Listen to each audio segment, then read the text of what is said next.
Back in the day, most people made their own alcoholic beverage. And every farm, no matter what they grew, they would grow apples so they could make cider. They wouldn't buy cider, they wouldn't even sell cider, they'd just make cider for their own consumption. And it's got a very long history in Europe and a pretty long history in the US too. We're going to bring that back here at Virtue Cider. Well, we are a craft cider maker. We take apples from local farmers and we press them into apple juice that we then ferment in really the old world European style. Then we age them in wood and then we release it. The history of cider in the US really started with the pioneers. As people moved west off the East Coast, everybody brought the same three things. Everybody had a hatchet, everybody had a rifle, and everybody had an apple tree.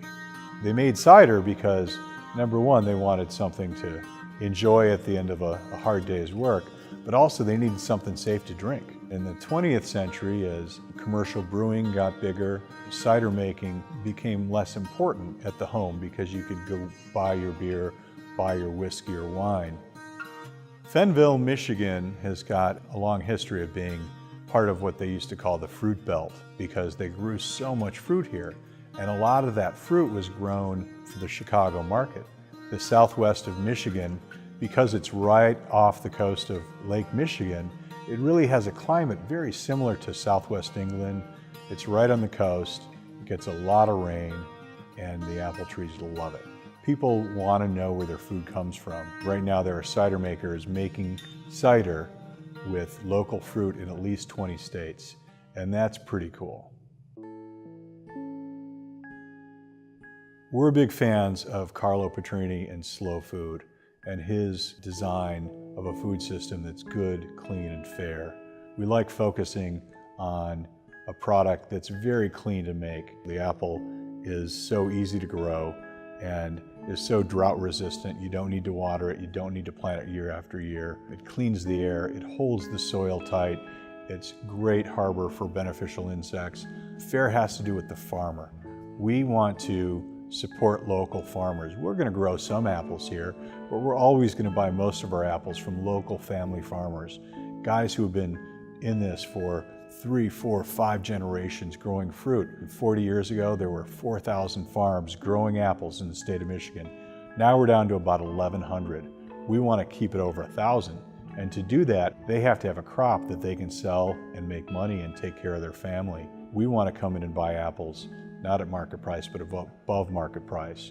We also want them to grow apples outside the range of 9 or 10 varieties that are sold at the grocery stores. We want to promote crop diversity so that when we have years like 2012 and there's a very early spring and when that frost comes in April, guess what? You don't have apples. Usually the Michigan apple crop's about 800 to 900 million pounds of apples a year. This year they lost anywhere from 80 to 90% of the crop. We're in this for the long haul. Anyone who is going to be planting trees is not in it for the short term. And I think the farmers that we're dealing with understand that. Well, when we built this cider house, we wanted to make as clean a building as we could. All the wood that we use throughout is FSC certified wood. We don't heat the building. We basically let the natural evolution of the seasons keep the cider cold in the winter. By the time we get to spring and summer, it's off in kegs and we're selling it. That's the way they've always made cider. So that's the way we're going to continue to do it here. When we get apples, they come in apple crates that farmers use for 10 to 20 years. The stems and the skins, those go to animal feed, so nothing's wasted in the process. We're not really creating garbage here. We're creating cider. When you're making cider, you're looking for all different aspects of the fruit. What it looks like doesn't matter at all. What you're looking for is how it smells, how it tastes, and then beyond that, you're looking for the sugar content of the apple. You're looking at the acidity of the apple. We like high acid varieties. And then we're also looking for a lot of tannin from the apple. That's what's going to give it some structure and some body and give it a nice finish. There's no one apple that has all those components. So we look for all those components from a blend of apples. When apples come from our local farms, get dropped off on our dock, take those apples, we run them sort of across a conveyor and up an elevator that drops down into the mill, creating the pumice.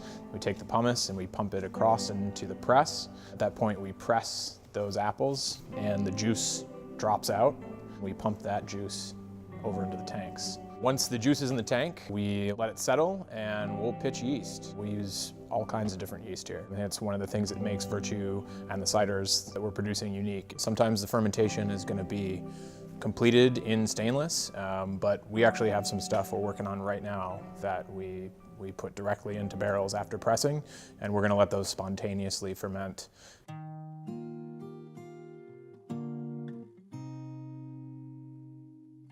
In 5 years, what I'd love to see from Virtue Cider is a new standard. We want to bring cider to the table, to the tavern, like craft brewers have with craft beer. We want to see apple growers putting in more trees because they know they're going to make money off their fruit. And we want people making choices when they choose who to support with their dollars, and support the local farmer, support the local brewer, support the local cider maker.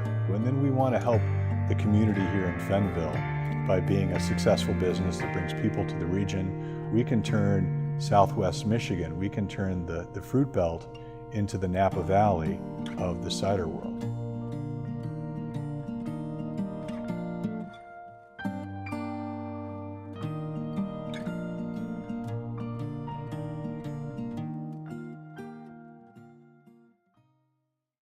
All right. How's my scarf?